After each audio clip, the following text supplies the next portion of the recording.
नमस्कार विद्यार्थी मित्रांनो, मी राहुल कोल्हे कल्पतरू पॅटर्नमध्ये आपलं पुन्हा एकदा सहर्ष स्वागत करतो. आपण घेऊन आलेलो आहोत बॉम्बे उच्च न्यायालयावर जे 26 एप्रिलला पेपर हो घातलेला आहे त्याबद्दलचे विशेष लेक्चर. आजचं लेक्चर आहे 11वं लेक्चर आहे. याच्या आधी बरेच व्हिडिओ अपलोड केलेले आहे, ते व्हिडिओ पाहून घ्या. चला तर आपण आजच्या या महत्त्वाच्या सेशनला सुरुवात करू. व्हिडिओ जर तुम्ही अजूनही चॅनलला सबस्क्राईब केलं नसेल तर करून घ्या. आपल्या मित्रांना जरूर शेअर करा आणि जर व्हिडिओ आवडला तर लाईक पण करा. चला तर आपण आता आजच्या सेशनला सुरुवात करू. पहा, पहिला प्रश्न काय आहे, जगातील सर्वात मोठी लोकशाही असणारा देश कोणता? तर जगातील सर्वाधिक मोठी लोकशाही असणारा देश आपला भारत आहे, लक्षात ठेवा. कारण भारत त्या अजून एक प्रश्न विचारता त्याच्याबद्दल, जगातील सर्वात मोठं लिखित संविधान. ओके, भारत देशाचा, लक्षात ठेवा, जगातील सर्वात मोठं लिखित संविधान. आता ही जगातील सर्वात मोठी लोकशाही आपला कसा काय देश झाला? कारण 61वी घटना दुरुस्ती. पहा, याला कारणीभूत एक महत्त्वाचं आहे, ती म्हणजे 61वी घटना दुरुस्ती. 61वी घटना दुरुस्ती. या 61व्या घटना दुरुस्तीने काय झालं, जे मतदाराचं वय पहिले 21 वर्ष होतं, 61वी घटना दुरुस्तीने काय केलं, जे मतदाराचे वय 21 वर्षे ते किती केले, 18 वरती. ओके, मतदाराचे वय 21 वरून किती केले, 18. लक्षात ठेवा, 21 वरून किती केले, 18 वर्ष वय केले, लक्षात ठेवा. ओके, 21 वर्षातून किती केले, 18 वर्ष वय केले. त्यामुळे जवळपास 100 कोटी मतदार आहेत आपल्या याच्यामध्ये. कारण 100 म्हणजे 90 ते 100च्या कोटीमध्ये अंदाजे पकडू शकतो आपण. कारण भारताची लोकसंख्याच जवळपास 145 कोटी प्लस झाली. ओके, कारण डोरडूर काम कोरोनानं अजून वाढवलं आहे. आपण चीनला पण मागे पाडलं, लक्षात ठेवा. आता 2027ची 16वी जनगणना चालू आहे, त्याच्यामध्ये अजून बरेच आकडेवारी येणार आहे समोर, लक्षात ठेवा. तर त्यामुळं आपण जवळपास 90 कोटीच्या वर आपल्या देशामध्ये मतदार आहेत. मतदान होत नाही ती वेगळी गोष्ट आहे.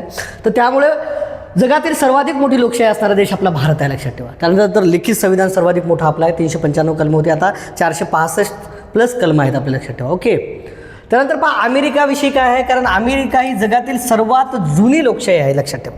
ओके, अमेरिकन क्रांती आपल्याला माहीत आहे.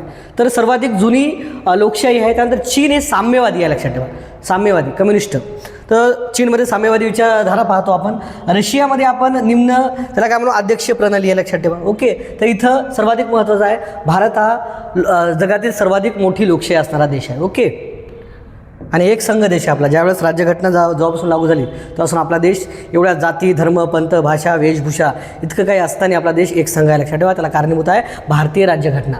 पहा, तृतीयपंथी आपल्याला माहीत आहे. ओके, या मुलांसाठी निवासी शाळा उभारणारे भारतातील पहिले राज्य. पहा किती चांगलं काम आहे, लक्षात ठेवा. आता त्यांच्या हाती नसते जन्म कोणता घ्यायचा, माणसाचा, बाईचा. ओके, तर ते तृतीयपंथी बिचारे असतात, तर त्यांच्यासाठी पण, ओके, तर त्यांच्यासाठी तेलंगणा या राज्यानं काय केलेलं आहे, पहा, निवासी शाळा उभारलेल्या आहेत, इंग्लिश मिडियमच्या इंटरनॅशनल स्कूल उभारल्या, लक्षात ठेवा. तर हे दक्षिणेकडले राज्य खूप चांगलं काम करतात, लक्षात ठेवा.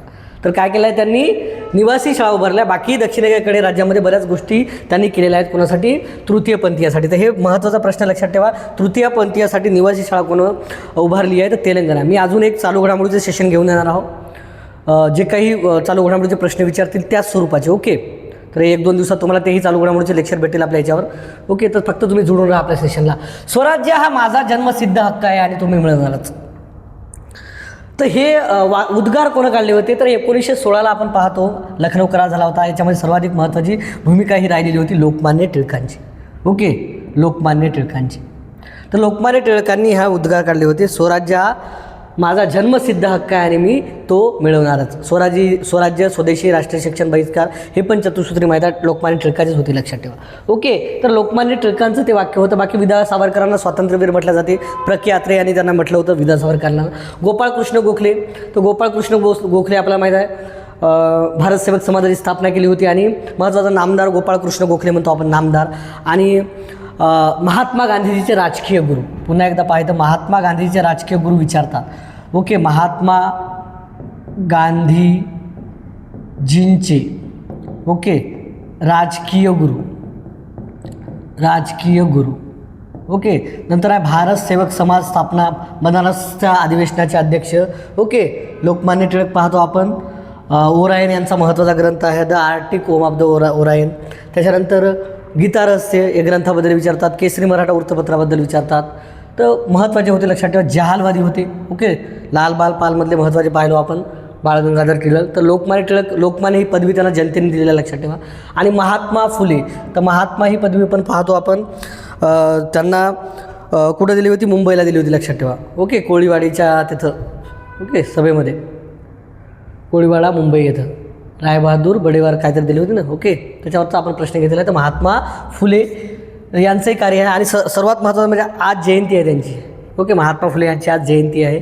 तर गुलामगिरी, शेतकऱ्यांचा सूड, सार्वजनिक सत्यधर्म हे ग्रंथ पहा. याच्याबद्दल प्रत्येक ग्रंथाबद्दल वन लाईनर प्रश्न विचारतात. गुलामगिरी हा ग्रंथ कोणाचा होता? ओके, मी आता हे विश्लेषणमध्ये घेतलं म्हणून ते प्रश्न आणू ना, कारण ते रिपीट होतील म्हणून. तर कारण विश्लेषण घेतलं नाही. गुलामगिरी आहे, शेतकऱ्यांचा आसूड आहे, सार्वजनिक सत्यधर्म आहे. सार्वजनिक सत्यधर्माबद्दल काय आहे सांगा बरं मला. सार्वजनिक सत्यधर्माबद्दल अजून एक प्रश्न विचारतात त्यांच्या. सार्वजनिक सत्यधर्म. ओके, सार्वजनिक सत्यधर्माबद्दल त्यांचा प्रश्न विचारतात. हा त्यांच्या मृत्यूनंतर प्रकाशित झाला होता. ओके, महात्मा फुलेंच्या मृत्यूनंतर. ओके, महात्मा फुले यांच्या मृत्यूनंतर, लक्षात ठेवा, हा प्रकाशित झाला होता. यांच्या मृत्यूनंतर. ओके, मृत्यूनंतर 1890ला पाहतो आपण 91ला हा प्रकाशित झाला होता. ओके, म्हणून याच्यावर प्रश्न विचारतात. बाकी गुलामगिरी, शेतकऱ्यातून. ओके, बालहत्या प्रतिबंध काय म्हणतो आपण? बालहत्या प्रतिबंध. ओके, प्रतिबंधगृह. ओके, हे पण विचारतात. हे त्यांनी 1863ला स्थापन केलं होतं, लक्षात ठेवा. बाकी सत्यशोधक समाज माहितीच आहे आपल्याला. हंटर कमिशनसोबत साक्ष दिलेलं माहितीच आहे आपल्याला. ओके, बऱ्याच गोष्टी आहेत. पहिली शाळा माहिती आहे 1848ला. दलितांची शाळा 1852ला आली होती. ओके, तर या गोष्टी पहा. महात्मा फुलेंच्या बरंच अजरामर कार्य आहे. 199वी जयंती आहे त्यांची. तर त्यांच्या जयंतीच्या पहिले शुभेच्छा देतो तुम्हाला. त्यांनाही विनम्र अभिवादन करतो, लक्षात ठेवा. तर महात्मा फुलेंचे कार्य खूप अजरामर आहे. विश्वरत्न डॉक्टर बाबासाहेब आंबेडकरांनी त्यांना गुरु मानलं आहे, याच्यावर विचार करा. कारण बाबासाहेब हे किती उच्च दर्जाचं होतं व्यक्तिमत्व, हे पूर्ण जगानं स्वीकारलेलं आहे. आणि त्या व्यक्तीनं महात्मा फुलेला गुरु मानलं. ओके, तर महात्मा फुले, मी आधी सांगितलं आहे, फुले शाहू डॉक्टर बाबासाहेब आंबेडकर यांच्याबद्दल प्रश्न विचारतात, म्हणजे विचारतात, लक्षात ठेवा. ओके, तर अजून विदा सावरकर, स्वातंत्र्यवीर सावरकर. जोसेफ मॅजिनीचं चरित्र लिहिलं होतं त्यांनी. कमला काव्यसंग्रह विचारतात त्यांचा. आणि सर्वात महत्त्वाचा 1857 स्वातंत्र्य समर, याच्यावर कितीतरी वेळा प्रश्न आलेला आहे विदा सावरकर यांच्यावर. ओके, नेक्स्ट क्वेश्चन पहा. तर त्याला स्वातंत्र्यवीर कोण म्हटलं होतं? प्र के अत्रेनं. ते पण प्रश्न आला आहे की स्वातंत्र्यवीर कोण म्हटलं विदा सावरकरला? प्र के अत्रे. ओके, यांना स्वातंत्र्यवीर कोण म्हटलं होतं? प्र के अत्रे. प्र के अत्रे. ओके, प्र के अत्रे यांनी स्वातंत्र्यवीर म्हटले होते यांना. स्वातंत्र्यवीर. ओके, स्वातंत्र्यवीर विनायक दामोदर सावरकर. ओके, गोपाळ कृष्ण गोखले महात्मा गांधीजीचे राजकीय गुरु होते. आणि गोपाळ कृष्ण गोखलेचे कोण होते? नामदार आपले हे न्यायमूर्ती रानडे. ओके, न्यायमूर्ती महादेव गोविंद रानडे. सत्यमेव जयते. ओके, नेहमी सत्याचाच विजय होतो, याच्यावरून आपल्याला या वाक्यातून दिसते. हे घोषवाक्य आहे, आपल्या भारताचं राष्ट्रीय घोषवाक्य आहे. तर कोणत्या उपनिषदातून घेतलेलं आहे हे? तर हे घेतलेलं आहे मुंडकोपनिषद, लक्षात ठेवा. बाकी तुम्हाला निषेध दिसेल, ईशो, प्रश्नोपनिषद किंवा केरोपे, हे अतिशय प्राचीन आहे हे बी. पण आपण घेतलं आहे मुंडकोपनिषदमध्ये. आणि सत्यमेव जयते हे देवनागरी लिपीमध्ये आपल्याला दिसतेच, पहा. देवनागरी लिपीमध्ये. ओके, जे काय आपलं राष्ट्रीय चिन्ह आहे, ओके, त्याच्या खालीच आहे. ओके, सत्यमेव जयते लिहिलेलं, लक्षात ठेवा. तर सत्यमेव जयते म्हणजे नेहमी सत्याचा विजय होत असतो, हे आपण घेतलेले आहे मुंडकोपनिषदकडून. ओके, तर सत्यमेव जयते पाहतो आपण, देवनागरी लिपीमध्ये आहे. आयुष्यमान भारत योजनेत प्रति कुटुंब किती रुपयांचा विमा मिळतो? तर 5 लाख आहे, एका वर्षासाठी 5 लाख. ओके, प्रधानमंत्री त्याला जन आरोग्य योजना म्हणू आपण. तर हे 5 लाखाचं भेटत असते दरवर्षाला. जे काय मोठमोठाले गंभीर आजार असतात त्याच्यासाठी सरकार आपला काय येते, आयुष्यमान भारताकडून या योजनेतून प्रति कुटुंबांना 5 लाख रुपये देत असतो, लक्षात ठेवा. ओके, प्रत्येक वर्षाला, एका वर्षी समजा मुदत राहते. भारताच्या पहिल्या गव्हर्नर जनरलची नियुक्ती पहा. भारताचा विचारला, भारताचा म्हटलं तर इथं स्वतंत्र भारताचा वेगळा आहे. स्वतंत्र भारताचा लॉर्ड माउंटबॅटन होते आणि सी राजगोपालचारी होते पहिले भारतीय. पण इथं भारताचा पहिला गव्हर्नर विचारला तर हे 1833चा जे चार्टर ॲक्ट पाहतो आपण, 1833चा charter act. Okay, charter act. तर याच्यानुसार आपण पाहतो की पहिला भारताचा गव्हर्नर जनरल झाला, लक्षात ठेवा. भारताचा, कारण पहिले भारताचं नाव ठेवलं आणि हे होता William Bentinck, Lord William Bentinck, लक्षात ठेवा. लॉर्ड विल्यम बेंटिंग, जे की यांनीच पहिली सतीप्रथा केली, लक्षात ठेवा, यांच्याच कार्यकाळात. ओके, त्यांना महत्त्वाचं साथ कोणाची लाभली? राजाराम मोहन राय यांची. मग त्यांच्याचमुळे झाले राजाराम मोहन राय यांची, पण कोणाच्या काळात? लॉर्ड बेंटिंग यांच्या काळात, लक्षात ठेवा. ओके, तर हे भारताचा पहिला गव्हर्नर जनरल. पहिला गव्हर्नर म्हटलं बंगालचा होता पहिले, नंतर बंगालचा गव्हर्नर जनरल झाला. पहिला बंगालचा गव्हर्नर, हे क्वेश्चन येतात लक्षात ठेवा. बंगालचा गव्हर्नर थोडं रिपीट होईल, याआधी मी तुम्हाला सांगितलेलं आहे. बंगालचा गव्हर्नर पहा, हे पाठ करून घ्या. बंगालचा गव्हर्नर लॉर्ड क्लाइव्ह. ओके, हे पाठच करून घ्या हो, लिहून घ्या वाटलं असतं. लॉर्ड क्लाईव्ह, जास्त करू नका, जास्त घुसू नका पुस्तकामध्ये, लेक्चर पाहिलं तरी बऱ्याच कवर होतात. Okay, Lord Clive. त्यानंतर बंगालचा गव्हर्नर जनरल हे पद लागलं, लक्षात ठेवा. ओके, बंगालचा गव्हर्नर जनरल हे पद लागलं, जनरल. Okay, general. तर हे 1773च्या रेग्युलेटिंग ॲक्टनुसार लागलेलं आहे. तर 1774ला कोण होतं पहा, 1774ला झाला होता कोण माहीत आहे का, तर वॉरन हेस्टिंग झाला होता, लक्षात ठेवा. Warren Hastings. Okay, Warren Hastings. Okay, हे लेक्चरमध्ये याच्या आधीही घेतलेलं आहे मी. ओके, त्यानंतर बंगालचा गव्हर्नर जनरल नंतर पहा 1833ला तुम्हाला दिसेल भारताचा गव्हर्नर जनरल, लक्षात ठेवा.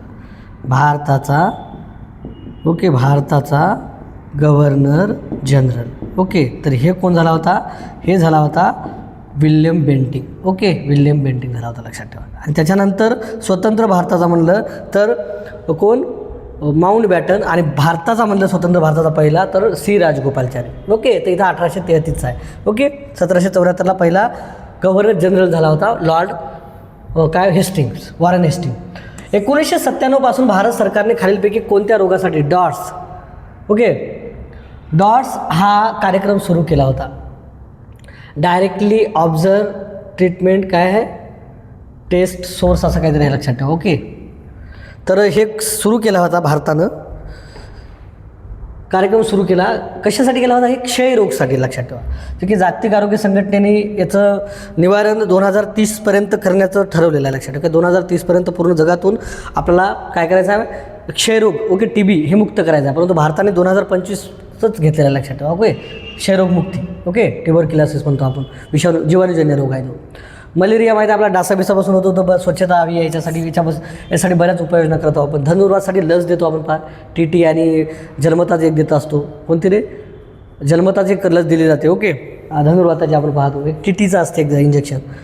आणि एक पोलिओ असं, पल्स पोलिओ जे माहीत आहे आपल्याला, तुम्हाला पल्स पोलिओ, हे 2011ला आपण मुक्त झालो पोलिओपासून, एड्स वगैरे पोलिओ. तर हे 5 वर्षाखालील मुलाला दिलं जाते, लक्षात. तोंडावाटी सॅलिन आणि सॅबिनची लस असते माहीत आपल्याला, एक इंजेक्शन होते आणि एक तोंडावाटी. ओके, तर ते कोणती दिली जाते पहा, सॅलिन कोणती आहे, टॅबिन अजून कोणती तरी आहे पहा, ते 2 लस आहेत ना, एक इंजेक्शनद्वारे आहे पोलिओची आणि एक तोंडावारी आहे, सॅबिन आहे वाटते, एक सॅबिन. ओके, तर पोलिओ आहे, पल्स पोलिओ या कार्यक्रमाअंतर्गत ते करतो. आता तर डॉट्स हा जो काही कार्यक्रम आहे, तर हे 1997 पासून भारत सरकारने कोणत्या रोगासाठी, आता ते क्षयरोगासाठी. ओके, तर 2025पर्यंत आम्ही मुक्त करायला असं भारतानं सांगितलं होतं, लक्षात ठेवा. जगानं किती वेळ घेतला होता, 2030पर्यंत, म्हणजे WHOनं, वर्ल्ड हेल्थ ऑर्गनायझेशननं. पहा 8वा प्रश्न काय आहे, मिसाईल मॅन कोणाला म्हणतात रे, जे की आपण अग्नी पाहतो, पृथ्वी पाहतो, जे काही क्षेपणास्त्र पाहतो आपण, ते याच्यामध्ये सर्वाधिक महत्त्वाची भूमिका राहिलेली आहे कोणाची, ओके, डॉक्टर APJ अब्दुल कलामची. ओके, मिसाईल मॅन म्हणतो आपण त्यांना. 1997ला त्याला भारतरत्न पुरस्कार मिळाला, लक्षात ठेवा, 1997ला. त्याच्यानंतर आपण महत्त्वाची गोष्ट पाहतो ती म्हणजे काय माहीत आहे का, 2002 ते 2017 या कार्यकाळामध्ये ते पाहतो आपण भारताचे राष्ट्रपती राहिले, लक्षात ठेवा. 11वे राष्ट्रपती, लक्षात, 11वे राष्ट्रपती, लक्षात, 11वे राष्ट्रपती. तर 11वे राष्ट्रपती झाले होते. डॉक्टर विक्रम साराभाई पाहतो आपण. तर डॉक्टर विक्रम साराभाई काय आहे, तर हे आकाश संशोधन केंद्र पाहतो आपण. ओके, तर हे त्याचे राहिले आहेत. ओके, विक्रम साराभाई. ओके, आणि डॉक्टर CV रमन याला 1930ला याच्यावर प्रश्न आलेला आहे. 1930मध्ये यांना आपण काय म्हणतो, जे भौतिकशास्त्राबद्दल नोबेल मिळालं, लक्षात ठेवा. भौतिकशास्त्राबद्दल आपण पाहतो, फिजिक्सबद्दल यांना नोबेल मिळालं, लक्षात ठेवा, नोबेल. ओके, आकाश संशोधन कार्यक्रम आपण पाहतो, हे विक्रम साराभाई. डॉक्टर होमी भाभा, अणुविज्ञानाचे जनक पाहतो आपण हे. ओके, अणुविज्ञानाचे जनक तर कोण आहेत, डॉक्टर विक्रम साराभाई, होमी भाभा. ओके, अणुविज्ञानाचे जनक, अणुविज्ञानाचे जनक, लक्षात. ओके, अणुविज्ञानाचे जनक doctor Homi Bhabha. Next question पहा, पाण्याचे निर्जंतुकीकरण करण्यासाठी खालीपैकी काय वापरतात, ब्लिचिंग पावडर वापरतात. पोटॅशियम आपण विहिरीमध्ये जे मोठे जे राहते ते म्हणजे जास्त पाणी असतं तर पोटॅशियम आपण वापरतो. मीठ आपण जेवणामध्ये वापरत असतो, लक्षात. त्या मिठामुळे जीवन टिकते. सोडा खाण्याचा सोडा आहे, दुसरा बी आहे सोडियम बायकार्बोनेट आणि सोडियम कार्बोनेट पाहतो आपण. सोडियम बायकार्बोनेट म्हटलं तर त्याच्यामध्ये आपण काय पाहतो आपण, भजे भिजे करण्यासाठी उपयोग होते. ओके, भजेसाठी, केकासाठी, तर सोडा म्हणू आपण त्याला. ओके, तर ब्लिचिंग पावडर हे पाण्याचे निर्जंतुकीकरण म्हणजे पाणी शुद्ध करण्यासाठी आपण वापरत असतो, लक्षात ठेवा. ओके, नायटा हा विकार, नायटा म्हणजे खरूज नायटा पाहतो आपण आपल्या त्वचेला होत असतो, लक्षात ठेवा. खास सुटते, तर हे अस्वच्छ राहिल्यामुळे होते. तर कवक, ओके, बुरशी म्हणू आपण त्याला, तर कवकामुळे होते, फंगाय. ओके, आधी जो पाहतो मलेरिया होते, लोहाची कमतरतामुळे ॲनेमिया होते. ॲनेमिया लोहाची कमतरतामुळे काय होते, याच्याबद्दल बरेच प्रश्न, हेच तुम्हाला विज्ञानला हेच क्वेश्चन रिपीट दिसतील. ॲनेमिया, आधी जो मलेरिया, ओके, मलेरिया ताप वगैरे येते ना आधीजीवामुळे, लक्षात ठेवा. प्रोटोझोआ म्हणू आपण त्याला. कवक, याच्यामध्ये खरूज नायटा, ओके, खरूज नायटा, लक्षात, खरूज नायटा. नंतर रक्तातील साखर वाढल्यामुळे काय होते, मधुमेह होते, लक्षात ठेवा. मधुमेह, साखरेचं प्रमाण कमी करा. मी तर माझा साखर कमी केलेला आहे, साखरच खात नाही मी. ओके, गुळाचा वापर करतो आणि चहाही घेत नाही, त्यामुळं हे मधुमेह होण्याचे तुमचे काय होतील, आपणच आपलं आयुष्य हे करायला कमी करायला. तर रक्तातील साखरेचं प्रमाण वाढले तर मधुमेह होतो. नेक्स्ट क्वेश्चन पहा. ओके, अजूनही चॅनलला सबस्क्राईब केलं असेल तर करून घ्यावं. बरंच तुमच्यासाठी सेशन आणालो. ओके, पहा, बरेच गरमी व्हायली, तर तरीही तुमच्यासाठी सेशन आलं तर तुम्ही फक्त लाईक करा एक. ओके, तुमचा रिझल्ट येईल, आम्ही प्रयत्न करत आहोत. ओके, तर राष्ट्रपतींना संसदेत अभिभाषण करण्यासाठी आमंत्रित कोणाकडून केले जाते, तर लोकसभेचा अध्यक्ष जो संयुक्त पाहतो आपण, लोकसभा आणि राज्यसभेचं जे संयुक्त अधिवेशन राहते 108 कलमनुसार. ओके, 108 कलमनुसार संयुक्त अधिवेशन आपण ऑस्ट्रेलियाकडून घेतलेलं आहे. ओके, राज्यघटनेकडून. तर संयुक्त अधिवेशनाचा अध्यक्ष कोण असते, लोकसभेचा अध्यक्ष असतो. तर लोकसभेचा अध्यक्षच तो काय करत असतो, जो अभिभाषण असते राष्ट्रपतीचं कलम 87नुसार. ओके, कलम 87नुसार राष्ट्रपतीचं अभिभाषण असते. तर ते आमंत्रित कोण करते त्यांना, तर कोण करत असते, लोकसभा अध्यक्ष करत असतात, लक्षात ठेवा. ओके, कारण लोकसभा अध्यक्ष आहेत संयुक्त अधिवेशनाचे अध्यक्ष राहतात, म्हणून महत्त्वाचं आहे ते. 2011च्या जनगणनेनुसार महाराष्ट्रातील सर्वात कमी लोकसंख्येचा जिल्हा, याच्यामध्ये काही सांगायचं आहे का दुसरं. पंतप्रधान माहिती आहे, कलम 74, कलम 75 याच्यावर संबंधित आहे. ओके, राष्ट्रपतीला सन्मान देण्यासाठी 74ची निर्मिती केली आहे पंतप्रधान आणि मंत्रिमंडळाची. तर पंतप्रधानाला शपथ देतो कलम 75नुसार राष्ट्रपती. निबंधक आणि महान्यायवादी कलम 76 विचारतात, लक्षात ठेवा. कलम 76, हे कलम 76 लक्षात ठेवा, महत्त्वाच्या कलम विचारतात. त्याच्यामध्ये 76वी कलम लय महत्त्वाचे आहे. कलम 76 महान्यायवादी संबंधित आहे. ओके, भारताचे न्यायिक सल्लागार सर्वात मोठे, लक्षात ठेवा. ओके, कोण असतात, महान्यायवादी. नेक्स्ट क्वेश्चन पहा. 2011च्या जनगणनेनुसार महाराष्ट्रातील सर्वात कमी लोकसंख्येचा जिल्हा कोणता, तर 2011नुसार महाराष्ट्रातील सर्वाधिक कमी लोकसंख्या तुम्हाला दिसते.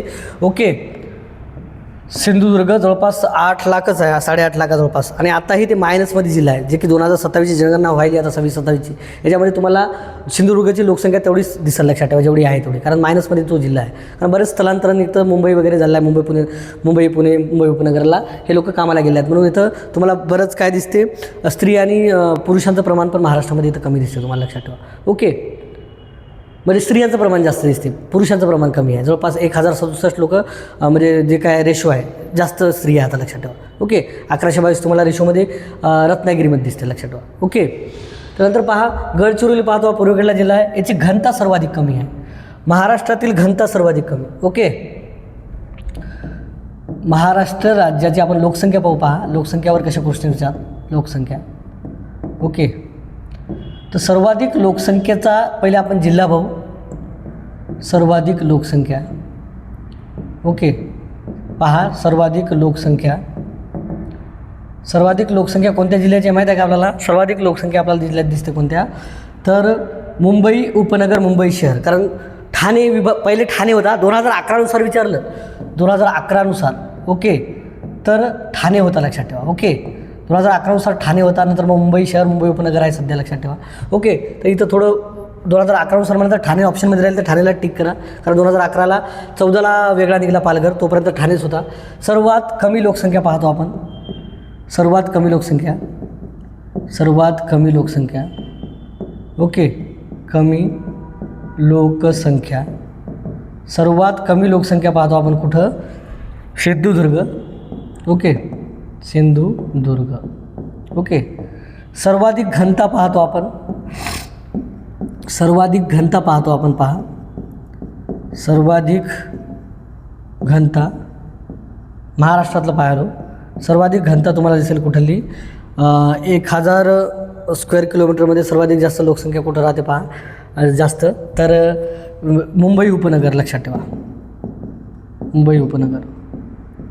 20,000 लोक राहतात एका स्क्वेअर किलोमीटरमध्ये. किती? 20K+ राहतात, लक्षात ठेवा. आणि 2 नंबरला मुंबई शहर. ओके, मुंबई शहर. इथे किती राहतात एका स्क्वेअर किलोमीटरमध्ये? एका चौरस किलोमीटरमध्ये 19,000च्या जास्त. आता 26-27 जास्तच होईल ती संख्या. त्यानंतर पहा, अजून आहे सर्वात कमी घनता. सर्वात कमी घनता. कमी घनता. ओके, सर्वात कमी घनता. सर्वात कमी घनता कोणाची आहे? गडचिरोली. गडचिरोली.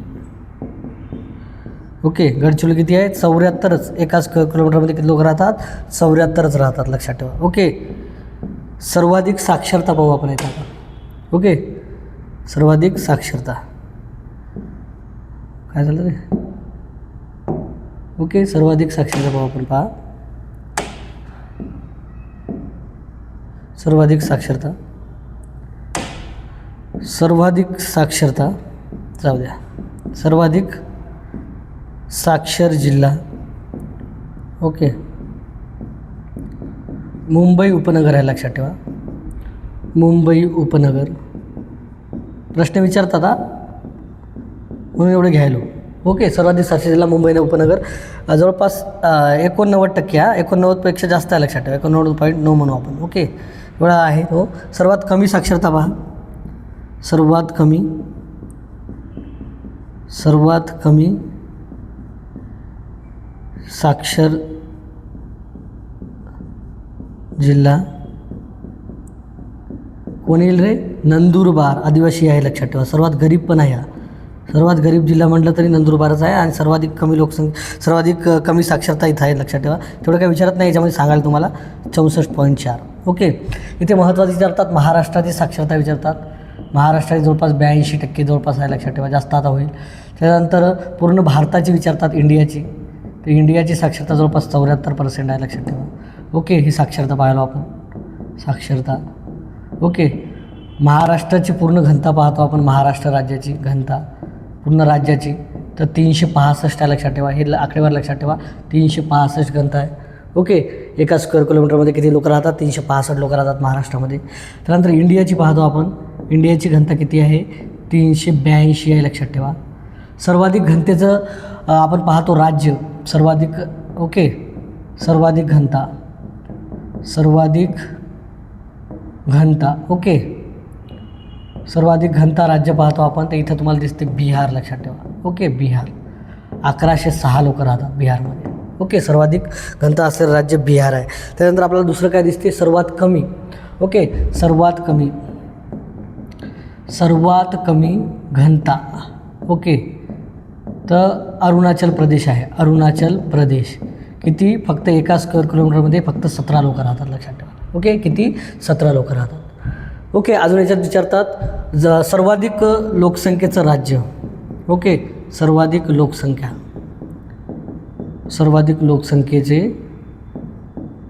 लोकसंख्या असलेले राज्य. सर्वाधिक लोकसंख्या तुम्हाला दिसते इथे दिसते. 1 नंबरला काय दिसते तुम्हाला? उत्तर प्रदेश. ओके, उत्तर प्रदेश. 2 नंबरला काय दिसते? 2011नुसार महाराष्ट्र आहे, लक्षात ठेवा. महाराष्ट्र.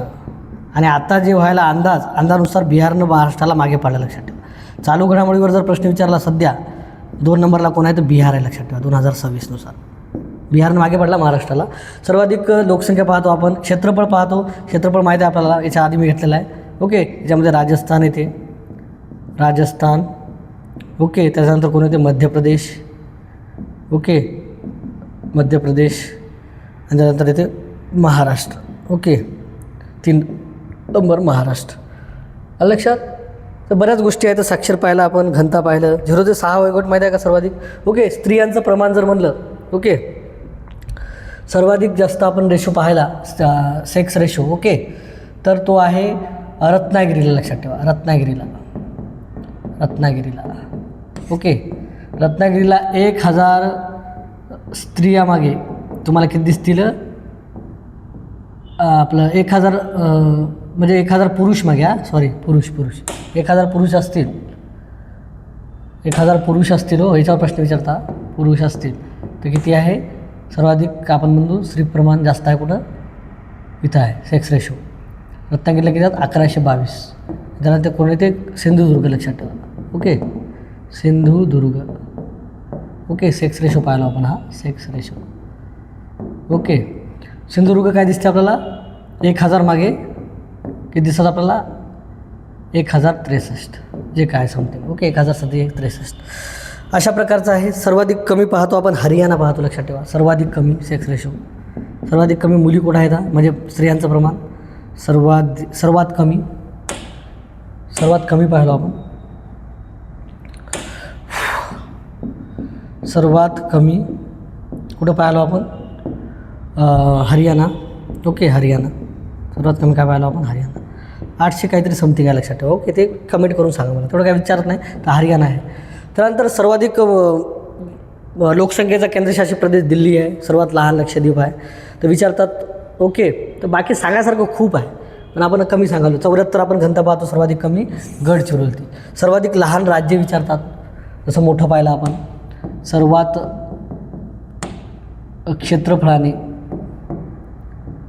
क्षेत्रफळाने लहान राज्य. ओके, तर गोवा आहे, लक्षात ठेवा. गोवा आहे. लोकसंख्येनं म्हटलं, सर्वाधिक लोकसंख्येनं लहान राज्य जर म्हटलं लोकसंख्येने, तर कोणतं आहे, सिक्कीम आहे, लक्षात ठेवा. 6 लाखच लोकसंख्या आहे, म्हणजे आपल्या एका जिल्ह्याची पण जास्त असेल तुम्हाला. सिक्कीम आहे, लक्षात ठेवा. ओके, तर बऱ्याच गोष्टी होतात. हिंगोली एक लहान जिल्हा आहे, 5 तालुक्याच्यामध्ये. वाशिम पण 6 तालुके आहे, 5 काय 6 तालुके. सिंधुदुर्गमध्ये कमी तालुके आहेत. ओके, तर लहान जिल्हे आहेत क्षेत्रफळानं आणि लोकसंख्येनं पण. ओके, नेक्स्ट क्वेश्चन पहा. संगणकात माहिती तात्पुरती साठवण्यासाठी आपण रँडम ॲक्सेस मेमरी, जशी लाईट गेली काही गेलं तर हे डिलीट होते. हे काही डाटा राहते याच्यामध्ये रीड ओनली मेमरीमध्ये. ओके, हार्ड डिस्कमध्ये आपण साठवत असतो. हार्ड डिस्क परमनंट डाटा कशामध्ये असतो, हार्ड डिस्कमध्ये असतो. तर हे प्रश्न विचारतात बरं संगणकाचे.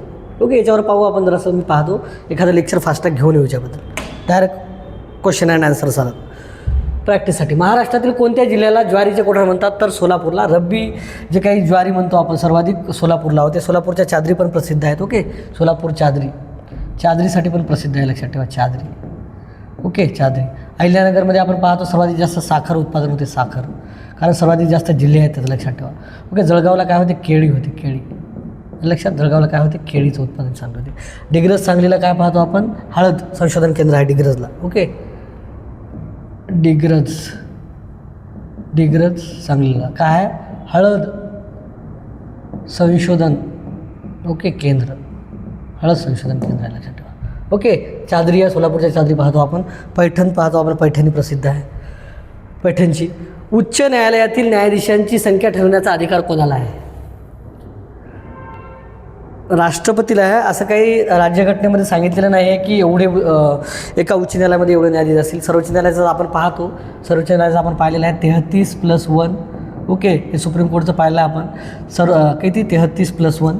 पण उच्च न्यायालयाचं असं नाही, तर राष्ट्रपती ठरवत असतात. अलाहाबाद उच्च न्यायालय म्हणजे प्रयागराज. ओके, तर इथली सर्वाधिक जास्त न्यायाधीश आहेत तिथं, मोठा आहे ते. राज्यपाल त्यांना शपथ देतात. उच्च न्यायालयाच्या न्यायाधीशाची निवड कोण करते, तर राष्ट्रपती करत असतो. ओके, उच्च न्यायालयाच्या न्यायाधीशाची निवड कोण करत असते, निवड राष्ट्रपती करत असतो. कमेंट करा रे बाबा, लेक्चर कसं वाटलं, काय वाटलं, कमेंट करा. कारण प्रत्येक वेळेस काही हे नसते. खूप गरमी व्हायली मला आता, काय सांगा तुम्हाला. राष्ट्रपती. ओके, तर निवड त्याची राष्ट्रपती करत असते. कोणाच्या सल्ल्यानं, इथं सल्ल्याने विचारतात, लक्षात ठेवा. कोणाच्या सल्ल्याने, तर इथं राज्यपाल आणि सरन्यायाधीश, की त्यातला आपला न्यायाधीश निवडायचा बा एका उच्च न्यायालयाचा, तर तो कोणाला निवडायचा आहे, तर ते सल्ला घेतात, असं लक्षात ठेवा. ओके, राजीनामा बी तो राष्ट्रपतीला देत असतो, उच्च न्यायालयाचा न्यायाधीश. ओके, तर राष्ट्रपती आहे, किती संख्या आहे ते राष्ट्रपती ठरवत असतो. राज्यपाल शपथ देत असतो, मुख्यमंत्र्याला शपथ राज्यपाल देत असतो. सरन्यायाधीश हा पूर्ण देशाचा आपण काय म्हणतो सर्वोच्च न्यायालयाचा ओके मुख्य न्यायाधीश असतो. सध्या कोण आहे, शर्मा. ओके, सूर्यकांत शर्मा आहे सध्या. पहा नेक्स्ट क्वेश्चन. महाराष्ट्रात नारळ संशोधन केंद्र कुठं आहे, भाट्टेला आहे. वेंगुर्ला काय आहे, काजू संशोधन केंद्र आहे, काजू. रत्नागिरीला आपण पाहतो हापूस आंबा. ओके, रत्नागिरीला काय पाहतो, हापूस आंबा. दापोलीला काय आहे रे, जे ही बाळासाहेब सावंत. ओके,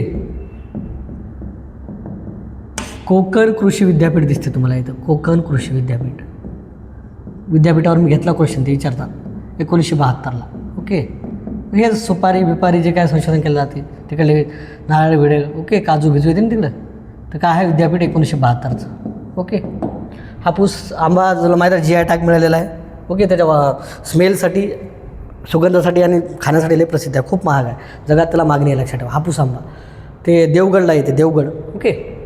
देवगड तालुका आहे सिंधुदुर्गला तिथं खूप जास्त प्रमाणात. जागतिक आरोग्य दिन 7 एप्रिलला 7 एप्रिल का तारीख ठरवली सांगा बरं. 7 एप्रिल 1800 म्हणालो 7 एप्रिल 1948ला ओके WHOची स्थापना झाली. World Health Organization. कुठं झाली जिनिव्हाला.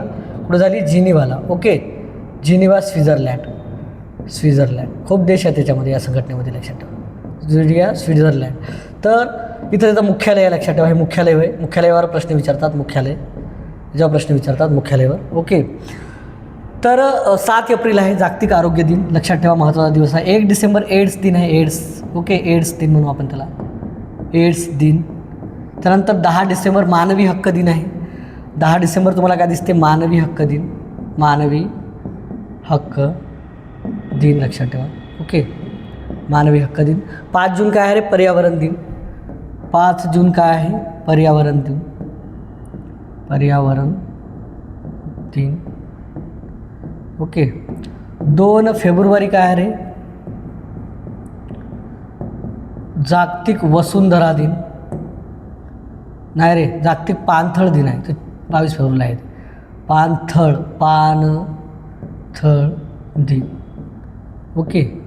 त्यानंतर काय विचारतात अजून महत्त्वाचं पाणथळ दिन. त्यानंतर 21 जून विचारतात.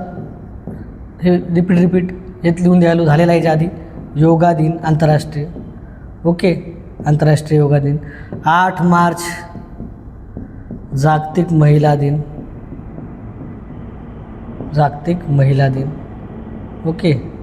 महिला दिन लक्षात. जागतिक महिला दिन. 21 मार्च जागतिक वन दिन. ओके. 22 मार्च जागतिक जल दिन. जागतिक जल दिन. 23 मार्च जागतिक हवामान दिन. ओके. टीव्हीचा एक क्वेश्चन पाहिला आपण डॉट्स. टीव्हीचा क्वेश्चन पाहिला ना डॉट्सवाला. ओके. पाहिला कुठे गेला रे हे नाही हे बी नाही कुठे गेला हे बी नाही गेला काय बघे.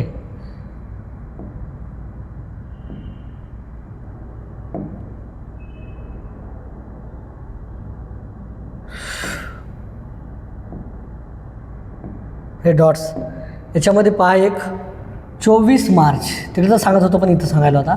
24 मार्च जागतिक क्षयरोग दिन आहे लक्षात ठेवा. क्षयरोग दिन. ओके. हे क्लिक करून घ्या विचारलेला आहे. 24 मार्च जागतिक क्षयरोग दिन विचारलं लक्षात ठेवा. ओके. मार्च महिन्यातले बरेच तुम्हाला सांगितले. पहिले दुसरेही पाहून घ्या. डिसेंबरमधले पाहून घ्या. ओके. 10 डिसेंबर मानवी हक्क दिन पाहिला आपण. बाकी राष्ट्रीय पाहून जा. राष्ट्रीयमध्ये राष्ट्रीय विज्ञान दिन विचारतात बऱ्याच वेळा विचारला 28 फेब्रुवारीचा. ओके.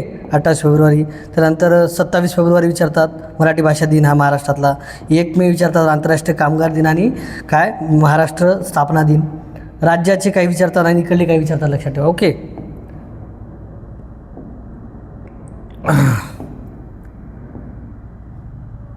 पहा नेक्स्ट क्वेश्चन पाहू. अजून जेवढे तुम्ही पाहून घ्या. ओके. डोळ्याचा कोणत्या दोषामुळे व्यक्तीला जवळचे स्पष्ट दिसते. निकट दृष्टीता मायोपियाने जवळचे दिसते आणि दूरचं दिसत नाही. ओके. अंतर्गोलचा भिंग वापरायला लागते इथं अंतर्गोल. ओके. अंतर्गोल भिंग वापरायला लागते इथं म्हणजे आपला काय म्हणतो आपण चष्मा. ओके. त्याला काय म्हणतो आपण निकट दृष्टीचा जवळचं दिसते दूरचं दिसत नाही. दूरदृष्टीचा दूरचं दिसते जवळचं दिसत नाही. हे म्हणजे वाचायचं भिचा दिसत नाही त्याला काय म्हणतो हायपरमेट्रोपिया म्हणतो आपण त्याला. तर याला म्हणतो बहिर्गोल. ओके. बहिर्गोल वापरायचा याच्यासाठी. ओके. तर मोतीबिंदू हे आपल्याला माहीत होत असते. आंधळ होते ना माणूस. डोळ्यातील कोणत्या भागामुळे आपल्याला रंगाची जाणीव होते? तर शंकुपेशीमुळे होत असते, लक्षात ठेवा. शंकुपेशीमुळे आपल्याला काय होत असते? तर जे काय रंग आपण म्हणतो आपण, ओके, त्या भागामुळे आपल्याला रंगाची जाणीव होते. कोणते रंग आहेत? कोणकोण रंग आंधळ बी राहते, त्यामध्ये शंकुपेशी कमी असतात वाटते.